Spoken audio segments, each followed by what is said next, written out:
நாம் யாவரும் கண்களை மூடி தேவனை நோக்கி பார்ப்போம். மகா கிருபை இருக்கும் நிறைந்த நல்ல ஆண்டவரே, இந்த வார்த்தையை கொடுத்து போகிறீங்க, அதுக்காக நன்றி ராஜா. ஆண்டவரே இயேசுப்பா, இந்த வார்த்தையில் ஆண்டவரே இயேசுப்பா என்னை மறுத்து நீரே பேசுங்கப்பா. என்ன பேச சித்தம் கொண்டிருக்கீங்களோ சித்தத்துபடி பேசுங்க. அப்படி அன்பின் கரத்தில் ஒப்பு கொடுக்குறப்பா. இயேசுவின் மூலம் ஜெபிக்கிற எங்கள் ஜீவனில் நல்ல பிதாவே, ஆமென். ஹல்லேலூயா, ஹல்லேலூயா. எல்லாரும் சந்தோஷமா இருக்கீங்களா? நான் இன்றைக்கி எடுத்துகிட்டு வந்த டாபிக் என்னென்னா, அதிகாலையில் நம்ம தேவனை தேடும் பொழுது நம்ம வாழ்க்கையில் என்னென்னலாம் நடக்கும், நம்ம எப்படிலாம் அந்த அதிகாலை நேரத்தில் தேவனை தேடலாம் அப்படிங்கிறது குறித்து தான் நான் சொல்ல வந்திருக்கேன். எடுத்தவங்க வாசிக்கலாம். மத்தேயு எழுதின சுவிசேஷம் 6ஆம் அதிகாரம் 33வது வசனம். முதலாவது தேவனுடைய ராஜ்யத்தையும் அவருடைய நீதியையும் தேடுங்கள், அப்பொழுது இவைகள் எல்லாம் உங்களுக்கு கூட கொடுக்கப்படும்.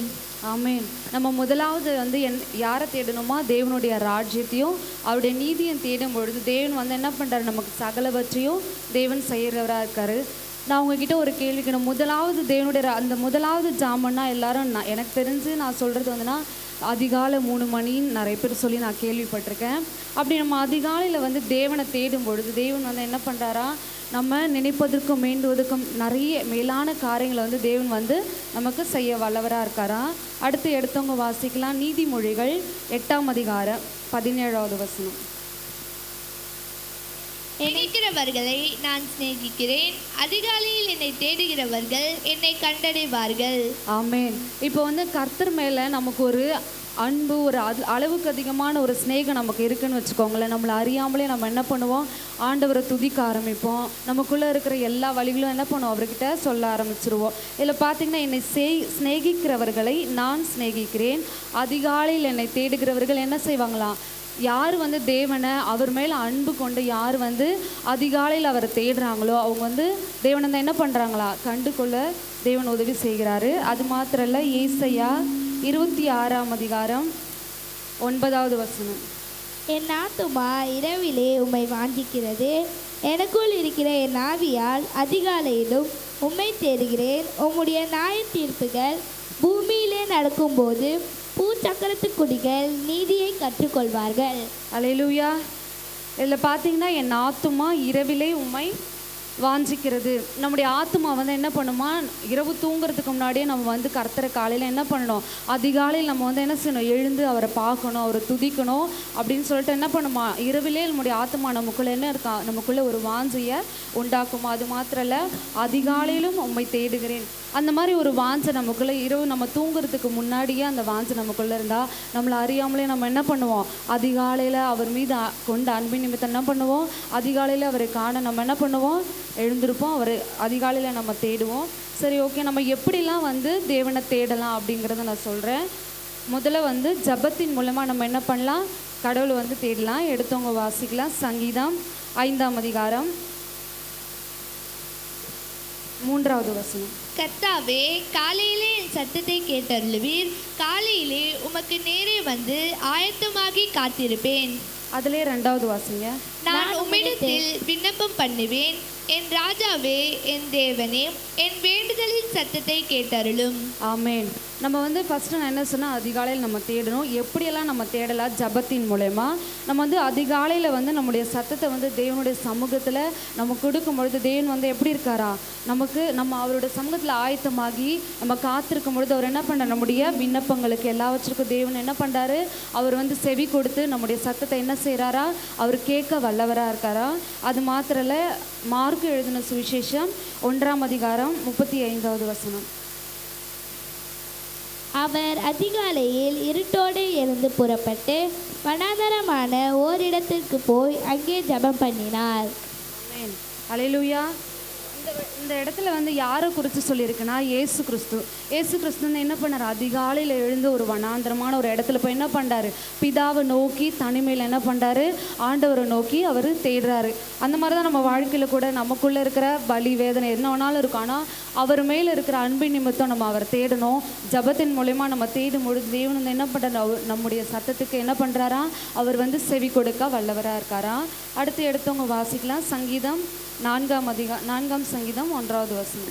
என் நீதியின் தேவனே, நான் கூப்பிடுகையில் எனக்கு செவி கொடும். நெருக்கத்தில் இருந்த எனக்கு விசாலம் உண்டாக்கினீர். எனக்கு இறங்கி என் விண்ணப்பத்தை கேட்டருளும். ஆமேன். நம்ம வந்து அதிகாலைய ஜபத்தின் மூலயமா அவர் தேடும் பொழுது அவர் வந்து என்ன செய்கிறார், நம்முடைய கூப்பிடுதலுக்கு அவர் செவி கொடுக்கிறாரு. அது மாத்திரம் இல்லை, நம்முடைய நெருக்கத்தில் இருக்கிற நம்மளுடைய இருதயத்தை வந்து எப்படி இருக்காரா, நமக்கு இறங்கி நம்முடைய சத்தத்துக்கு என்ன பண்ணுறாரா, அவர் வந்து செவி கொடுக்க வல்லவராக இருக்காரா. அடுத்து எடுத்தவங்க வாசிக்கலாம். சங்கீதங்களின் புஸ்தகம் 6ஆம் சங்கீதம் 9வது வசனம். கர்த்தர் என் விண்ணப்பத்தை கேட்டார், கர்த்தர் என் ஜபத்தை ஏற்றுக்கொள்வார். ஆமேன். நம்ம வந்து அப்படி அதிகாலையில் இந்த ஜபத்தின் மூலயமா நம்ம கர்த்தரை தேடும் பொழுது அவர் வந்து என்ன செய்கிறார், நம்முடைய விண்ணப்பத்தை அவர் கேட்கிறவராகவும், அது மாத்திரம் இல்லை, நம்முடைய ஜபத்திற்கு அவர் வந்து என்ன பண்ணுறாரு, பதில் கொடுத்து அதை ஏற்றுக்கொள்ள அவர் வந்து வல்லவராக இருக்காரா. ஃபஸ்ட்டு நான் என்ன சொன்னேன், நம்ம காலையில் தேடணும். எப்படிலாம் நம்ம இருக்கணும், ஃபஸ்ட்டு வந்து ஜபத்தின் மூலயமா நம்ம தேடணும். அடுத்து இரண்டாவது வந்து துதிக்கிறது மூலயமா நம்ம வந்து தேவனை தேடணும். எடுத்தவங்க வாசிக்கலாம். சங்கீதங்களின் புஸ்தகம் 119:62. உமது நீதியான நியாய தீர்ப்புகளின் நிமித்தம் உம்மை துதிக்கும்படி பாதி ராத்திரியில் எழுந்திருப்பேன். ஆமேன். நம்ம வந்து நம்முடைய இருதயம் வந்து எப்படி இருக்கு, அவர் மேலே அன்பு இருந்துச்சுன்னா நம்ம என்ன பண்ணுவோம், நம்மளை அறியாமலே பாதி ராத்திரியில் என்ன பண்ணுவோம், அதிகாலையில் நம்ம எழுந்து அவரை துதிப்பதற்காக நம்ம இருதயம் எப்படி இருக்கா, அவர் மேலே வாஞ்சியாக இருக்கா. அது மாத்திரம் இல்லை, அடுத்து எடுத்தவங்க வாசிக்கலாம். ஃபஸ்ட்டு நான் என்ன சொன்னேன், தேவனை வந்து ஜபத்தின் மூலமா தேடலாம். அடுத்தது சங்கீதக்காரன் தாவீது, சங்கீதங்களை நம்ம வாசித்தா தெரியும், அவர் வந்து அதிகமாக தேவனை துதித்த ஒரு மனுஷன். அப்படி யாருன்னா தாவீது ராஜா. அதிலே பார்த்திங்கன்னா பாடுறது மூலமா நம்ம என்ன பண்ணலாம், தேவனை வந்து தேடலாம். எடுத்தவங்க வாசிக்கலாம். சங்கீதங்களின் புஸ்தகம் 57வது சங்கீதம் 7வது வசனம். என் இருதயம் ஆயத்தமாய் இருக்கிறது தேவனே, என் இருதயம் ஆயத்தமாய் இருக்கிறது, நான் பாடி கீர்த்தனம் பண்ணுவேன். அடுத்த வசனம் வாசிங்க. என் மகிமையே விழி, வீணையே சுரமண்டலமே விழியுங்கள், அதிகாலையில் விழித்து கொள்வேன். ஆமேன்.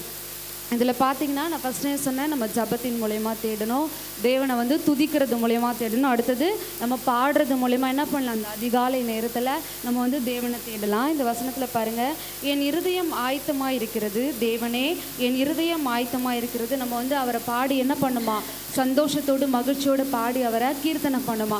அந்த அதிகாலையில் வந்து நம்மக்கிட்ட எந்த ஒரு இன்ஸ்ட்ருமெண்ட்டும் எதுவுமே இருக்காது, அப்படி தானே.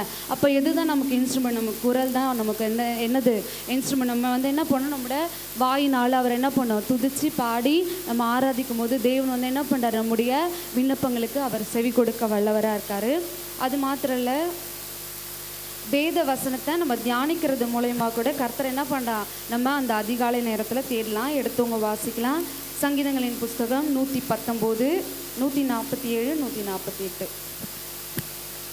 அதிகாலையில் நான் எழுந்து சத்தமிட்டேன், உம்முடைய வசனத்துக்கு காத்திருக்கிறேன். உமது வசனத்தை தியானிக்கும்படி குறித்த ஜாமங்களுக்கு முன்னே என் கண்கள் விழித்து கொள்ளும். 148. உமது வசனத்தை தியானிக்கும்படி குறித்த ஜாமங்களுக்கு முன்னே என் கண்கள் விழித்து கொள்ளும். அல்லேலூயா. நம்ம வந்து அதிகாலையில் எழுந்து சத்தமிட்டு அவருடைய வசனங்களை நம்ம தியானிக்கும் பொழுது, அவருடைய வசனத்துக்கு காத்திருக்கும் பொழுது தேவன் என்ன செய்கிறாரா, நம்மளுடைய எல்லா விதமான விண்ணப்பங்களையும் அவர் கேட்க வல்லவராக இருக்காரா. அதிலே வந்து 148 வாசிங்க. உமது வசனத்தை தியானிக்கும்படி குறித்த ஜாமங்களுக்கு முன்னே என் கண்கள் விழித்து கொள்ளும். ஆமேன். அந்த அதிகாலை நேரத்தில் வந்து நம்ம தேடும் பொழுது நம்மளை அறியாமலே தேவன் வந்து என்ன பண்ணுறார், நமக்கு ஒரு உணர்வை தருவார். தேவனுடைய வசனத்தை வந்து நம்ம என்ன பண்ணணும், தியானிக்கணும் அப்படின்ற உணர்வை தேவன் வந்து என்ன பண்ணுவாரா, நமக்கு கொடுக்க வல்லவராக இருக்கார். அது மாத்திரம் இல்லை, சங்கீதங்களின் புஸ்தகம் 5ஆம் சங்கீதம் 1ஆம் வசனம். கர்த்தாவே, கர்த்தாவே என் வார்த்தைகளுக்கு செவி கொடும், என் தியானத்தை கவனியும். ஆமேன். ஹல்லேலூயா. நம்ம வந்து கர்த்தருடைய வசனங்களை வந்து நம்ம தியானிக்கும் பொழுது அவர் எப்படி இருக்காரு, நம்முடைய வார்த்தைகளுக்கோ நம்முடைய தியானத்துக்கு அவர் எப்படி இருக்காரு, செவி கொடுக்க அவர் வல்லவராக இருக்காரு. அவரிடத்துல வந்து நம்ம தாழ்த்தி அவரோட வேதத்தை வாசித்து அவரோட வேதத்தை நம்ம தியானிக்கும் பொழுது நம்ம நினைப்பதற்கு வேண்டுவதற்கு மேலான காரியங்களை தேவன் வந்து என்ன செய்கிறாரா, நம்ம வாழ்க்கையில் செய்ய வல்லவராக இருக்காரு. சங்கீதங்களின் புஸ்தகம் 119ஆம் சங்கீதம் 107வது வசனம். நான் மிகவும் உபத்திரப்படுகிறேன் கர்த்தாவே, உம்முடைய வசனத்தின்படியே என்னை உயிர்ப்பியும். ஆமேன். நம்ம உபத்திரவப்படுற நேரத்தில் அவரோட வசனத்தை நம்ம வாசிக்கும் பொழுது நம்ம உபத்திரவங்கள் நீங்கி நம்ம என்ன பண்ணுவோமா, கர்த்தருக்குள்ள ஒரு உயிர்ப்பிக்கிற ஒரு ஜீவனை தேவன் வந்து என்ன பண்ணுறாரா நமக்கு கொடுக்க வல்லவராக இருக்காரு. அதிலே பார்த்தீங்கன்னா அதே 119 113வது வசனம் வாசிங்க. வீண் சிந்தனைகளை நான் வெறுத்து உமது வேதத்தில் பிரியப்படுகிறேன். ஆமென். இப்போ நம்ம அதிகாலையில் வந்து இப்படியெல்லாம் நம்ம தேடும் பொழுது அவருடைய வசனங்கள், அவருடைய சிந்தனைகள் வந்து என்ன பண்ணும், நமக்குள்ள வருகிற வீணான சிந்தனைகள், வீணான யோசனைகள் எல்லாமே கர்த்தர் வந்து என்ன பண்ணுவாரா, மாற்ற வல்லவராக இருக்காரா. அதிலே பாருங்க, இப்போ நான் என்ன சொன்னேன், நம்ம வந்து முதல்ல என்ன பண்ணோம், அதிகாலையில் தேவனை தேடணும். எப்படியெல்லாம் நம்ம தேடலாம், ஜபத்தின் மூலயமா, அவரை துதிக்கிறது மூலயமா, அவரை பாடுறது மூலயமா தேடலாம். அவருடைய வசனங்களை தியானிக்கிறது மூலயமா நம்ம தேடலாம். அப்படி நம்ம தேடும் பொழுது தேவன் என்ன பண்ணுறாரா, அவருடைய வார்த்தையை கொண்டு நம்மளுடைய இருதயத்தில் இருக்கிற எல்லா விதமான கவலைகள்லாம் வச்சு என்ன பண்ணுறாரா கர்த்தர் மாற்றுறாரு. நம்முடைய வழிகளை கூட அவர் என்ன பண்ணுறாரு, சரி செய்கிறாரு. நமக்கு நல்லது எது, சரி எது எல்லாம் வச்சு கர்த்தர் என்ன பண்ணுறாரு, நமக்கு அவர் சொல்லி கொடுப்பாரு. அது மாத்திரம் இல்லை, இதெல்லாம் நம்ம வாழ்க்கையில் செய்யும் போது இன்னும் சில விஷயங்கள் நம்ம வாழ்க்கையில் என்னென்னலாம் நடக்கும். அதிகாலையில் நம்ம தேடும் பொழுது, அவரை துதிக்கும் பொழுது, அவரை ஆராதிக்கும் போது, அவரோட வேத வசனங்களை தியானிக்கும் பொழுது, அவரை பாடும் பொழுது நம்ம வாழ்க்கையில் என்னென்ன அற்புதங்கள்லாம் கர்த்தர் செய்வார், எப்படிப்பட்ட தெளிவெல்லாம் நமக்கு கொடுப்பாரு அப்படின்றத நான் சொல்கிறேன். நீதிமொழிகள் 2ஆம் அதிகாரம் 5வது வசனம். அப்பொழுது கர்த்தருக்கு பயப்படுதல் இன்னதென்று நீ உணர்ந்து தேவனை அறியும் அறிவை கண்டடைவாய். ஆமென், அல்லேலூயா. அப்பொழுது கர்த்தருக்கு பயப்படுதல் இன்னதென்று நம்ம உணர்ந்த என்ன பண்ணுவோமா, அவர் அறிகிற அறிவை தேவன் வந்து என்ன பண்ணுறாராம் நமக்கு கொடுக்குற. நம்ம வந்து சில நேரங்களில் நம்மளை அறியாமல் சில மிஸ்டேக்ஸ் நம்ம செய்வோம் இல்லையா. நம்ம வேதத்தை வாசிக்கும் பொழுது, அதுவும் அதிகாலை நேரங்கிறது வந்து நாங்கள் எந்த ஒரு டிஸ்டர்பன்ஸுமே நமக்கு இருக்காது, அப்படி தானே. யாருக்காவது அந்த டைமில் யாருக்காச்சும் எந்த டிஸ்டர்பன்ஸ் இருக்காது. சில டைமில் நம்ம என்ன பண்ணுவோம், எந்திரிச்ச உடனே முதல்ல நம்ம ஃபோன் தான் பார்ப்போம்ல. டைம் என்ன ஆகுது, ஃபோன் பார்த்துட்டு அப்படியே நம்ம காலத்தை நிறுத்தி விட்டோம். நான் கூட இந்த கொஞ்ச நாளைக்கு முன்னாடி, இந்த ஒரு வாரத்துக்கு முன்னாடிலாம் எனக்கு ரொம்ப கஷ்டமாக இருக்கும். அந்த டைமில் வந்து நான் அப்படியே யோசிச்சுட்டு தூக்கம் இல்லாமல் ரொம்ப கஷ்டப்பட்டேன். அப்போது அந்த கரெக்டாக ஒரு 2:45 3 மணி ஆச்சுன்னா எனக்கு ஒரு விழிப்பு வரும். எனக்குள்ளே ஒரு எண்ணம், நம்ம ஏன் வந்து இப்படி யோசிச்சுட்டு இப்படியே இருக்கிற பதிலாக நம்ம அந்த நேரத்தில் ஜெபிக்கலாமேன்னு எனக்கு கொஞ்ச நாள் அந்த உணர்வு வந்ததுனால நான் தினமும் ஒரு 2:30 மணி 3 மணி ஆச்சு எனக்கு விழிப்பு வந்துச்சுன்னா நான் எழுந்து உட்காந்து நான் மட்டும் ப்ரே பண்ணிவிட்டு பாட்டு பாடிட்டு ஏதோ நான் பண்ணிட்டே இருப்பேன். எங்கள் அம்மா கேட்பாங்க, என்னம்மா பண்ணுறேன், என்னம்மா உட்காந்துட்டு இருக்கேம்மா, ப்ரே பண்ணுறேம்மா. சில டைமில் அவங்க தெரிஞ்ச கூட அவங்க எதுவும் சொல்ல மாட்டாங்க. அவங்க மட்டும் அவங்க இருந்தாங்க. ரொம்ப மனசு கஷ்டமாக இருந்துச்சுன்னா நான் வந்து அந்த நேரத்தில் வந்து என்ன பண்ணுவேன், அந்த அதிகாலை கரெக்டாக அந்த நேரம் ஆனால் எனக்கு ஆட்டோமேட்டிக்காக முழிப்பு வந்துடும். அது வந்துச்சுன்னா நான் எழுந்திரிச்சு நான் மட்டும் ஜெபிச்சு நான் மட்டும் அழுதுகிட்டே இருப்பேன். அந்த நேரம் வந்து எனக்கு அதுக்கப்புறம் பார்த்திங்கன்னா என்னை அறியாத நமக்குள்ளே ஒரு சமாதானம் கிடைக்கும் இல்லையா. நம்மளை அறியாமல் நமக்குள்ளே ஒரு பீஸ் நமக்கு கிடைக்கும். அதை நான் நிறைய தடவை உணர்ந்திருக்கேன். அதனால தான் இந்த டாப்பிக்கில் வந்து இன்றைக்கி நான் உங்ககிட்ட பேசுன்ற உணர்வோடு தான் நான் இங்கே வந்து பேசுகிறேன். அடுத்து உங்கள் வாசிக்கலாம். எரேமியா எழுதின சுவிசேஷம் 33ஆம் அதிகாரம் 3வது வசனம். என்னை நோக்கி கூப்பிடு, அப்பொழுது நான் உனக்கு உத்தரவு கொடுத்து நீ அறியாததும் உனக்கு எட்டாததுமான பெரிய காரியங்களை உனக்கு அறிவிப்பேன். ஆமென், அல்லேலூயா. நான் சொன்னேன் இல்லைங்களா, நம்ம வந்து அப்படி கர்த்தரை நோக்கி கூப்பிடும்போது முதல்ல நமக்கு என்ன நடக்கும், நம்ம வந்து கர்த்தருக்கு பயப்படுகிற பயம் நமக்கு வரும். அவர் அறிகிற அறிவை நமக்கு என்ன பண்ணும், ஆண்டவர் வந்து நமக்கு கொடுப்பாரு. அது மாத்திரம் இல்லை, நம்ம அறியாததும் நம்ம வாழ்க்கையில் எட்டாததுமான அநேக காரியங்களை வந்து தேவன் வந்து என்ன பண்ணுவார், நமக்கு வெளிப்படுத்துவார். எடுத்தவங்க வாசிக்கலாம். எரேமியா 29:11. நீங்கள் எதிர்பார்த்திருக்கும் முடிவை உங்களுக்கு கொடுக்கும்படிக்கு நான் உங்கள் பேரில் நினைத்திருக்கிற நினைவுகளை அறிவேன் என்று கர்த்தர் சொல்கிறார். அவைகள் தீமைக்கல்ல, சமாதானத்துக்கு ஏதுவான நினைவுகளே. ஆமென், அல்லேலூயா. இதில் பார்த்தீங்கன்னா நம்ம அப்படி கர்த்தரை தேடும் போது நம்ம ஃபஸ்ட்டு என்ன சொன்னால், நம்ம வாழ்க்கையில் என்ன நடக்கும், நம்ம வந்து தேவனை கர்த்தருக்கு பயப்படுறதுக்குள்ள நம்ம புரிஞ்சு கொள்ளுவோம். அவர் அறிகிற அறிவு நமக்கு வரும். அது மாத்திரம் இல்லை, நம்ம அறியாததும் எட்டாததுமான பெரிய காரியங்களை கர்த்தர் என்ன பண்ணுவாராம், நம்ம வாழ்க்கையில் செய்வார். அது மாத்திரம் இல்லை, நம்ம எதிர்பார்க்குற முடிவை என்ன பண்ணுவார், நமக்கு கொடுப்பார். அது எப்படிப்பட்ட முடிவா, தீமைக்கானது இல்லையா, அது எப்படிப்பட்ட முடிவாக இருக்குமா, நன்மைக்கான முடிவாக தேவன் கொடுப்பாரா. நம்ம இந்த நாளில் நான் உங்ககிட்ட சொல்ல வர்றது என்னென்னா, நமக்குள்ளே எனக்கும் நிறைய பாரங்கள் இருக்கும். நான் ரொம்ப கஷ்டமாக இருக்கும். நம்ம யார்கிட்டயா சொன்னால் நம்மளை என்ன சொல்லுவாங்க, ஏதோ ஒளர்றேன் இப்படி தான் நம்மளை வந்து என்ன பண்ணுவாங்க, கேலி போனாங்கனால நான் யாருக்கிட்டையும் சொல்ல மாட்டேன். கஷ்டமாக இருந்ததுன்னா எனக்கு எப்போல்லாம் முழிப்பு வருதோ, முன்னாடிலாம் வந்து ஒரு மைண்டு வந்து ஒரு ரொம்ப டிஸ்டர்பாக இருக்கும்போது எனக்கு என்ன பண்ணுறதுன்னு தெரியாது. அந்த டைமில் வந்து நான் நம்ம அழுதுட்டு இப்படியே யோசிச்சுட்டு சுத்தமாக தூக்கம் வராது. அப்போ நான் ஒரு நாள் யோசிச்சேன், நம்ம வந்து இப்படி இருக்கிறப்பெல்லாம் நம்ம கர்த்தரை தேடும் போது நிச்சயமாக, ஏன்னா இங்கே இதுக்கு முன்னாடி நான் வசனங்களை அங்கே கொடுக்கும்போது நான் கேட்டிருக்கேன், இந்த வேத வசனம் தான் நமக்கு வந்து என்னது ஒரு ஆறுதலாக இருக்கும்னு சொல்லி நான் வந்து அதனால் நான் நினைவு கூற தேவன் வந்து நமக்கு சமாதானத்தை கொடுக்கணும்னா நம்ம என்ன பண்ணோம், இந்த வேதத்தை வாசிக்கணும்.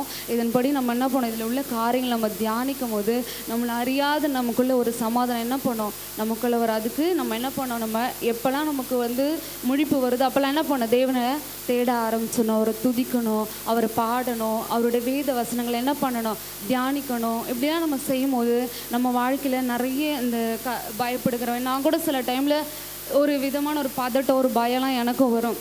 அந்த டைமில் நான் எனக்குள்ளே வந்து நம்ம இப்படியே இருந்துட்டா எப்படி அப்படின்னு சொல்லிட்டு எனக்குள்ளே நானே ஆண்டவருடைய வார்த்தையை கொண்டு, மற்றவங்க பேசுவாங்க இல்லைங்களா, கர்த்தருடைய வார்த்தையை பேசுவாங்களா, அதெல்லாம் நான் என் மைண்டில் ரிமைண்ட் பண்ணி என்ன பண்ணுவேன், என்னை நானே வந்து நான் தேய்ச்சிக்குவேன். அதுபோல் உங்கள் வாழ்க்கையில் கூட நிறைய பிரச்சனை இருக்கலாம். இதை நான் ஆனால் கர்த்தர் வந்து அதிகாலையில் நம்ம தேடும் பொழுது ஜபத்தின் மூலயமா, அது மாத்திரம் இல்லை துதிக்கிறது மூலயமா, வேதம் வாசிக்கிறது மூலயமா, அவரை பாடுறது மூலயமா நம்ம கர்த்தரை வந்து தேடும் பொழுது தேவன் வந்து என்ன பண்ணுறாராம், நம்மளுடைய இருதயத்தின் ஆழங்களை அவர் அறிகிற தேவனாக இருக்கார். நமக்குள்ளே இருக்கிற தெளிவில்லாத காரியங்களை கூட தேவன் என்ன செய்கிறாரா, ஒரு தெளிவு நமக்கு உண்டாக்குவார். கர்த்தர் தாமே இந்த வாய்ப்பு கொடுத்த ஒவ்வொருவருக்கும் இந்த வார்த்தைக்கும் கர்த்தருக்கு நன்றி செலுத்துகிறேன். ஆமென்.